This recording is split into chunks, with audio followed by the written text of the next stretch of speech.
Soğuda bilmez anda kışlar yürekte sevim. Dörde bilmez hiçbir aşık yürekte duyuyum. Serede gözme arttır sevimden zeylebime. Bağıtımın kulpun açan sensin tayım Medine. Aydayın sana toyunum, senden ölmesin söymerin. Sen söyün gülüm, sen ki bilbilin, söyüşümde söyün. Dağmana yüksü bana kollarım, bana yeterli karayan güllerim. Sana bağlayan gelecek yıllarım Medine.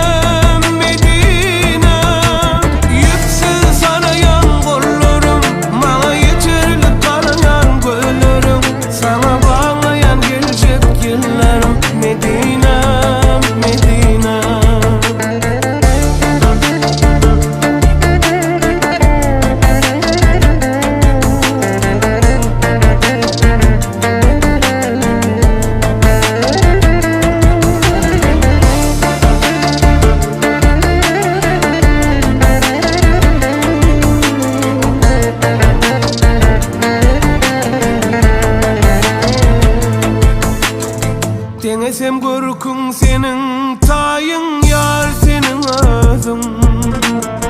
Yüreği bağla perizadım şartlığın sözün. Bilece ömrü birbirine bugün bağlanı. Sevdi altın harfler bilen yazdık kitabı. Aydayım sana toyunum, senden ölmesin söymerin. Sen söyün gülüm, sen ki bilbilin, söyüşümde söyün. Dağmana yüksü bana kollarım, bana yeterli karayan güllerim. Sana bağlayan gelecek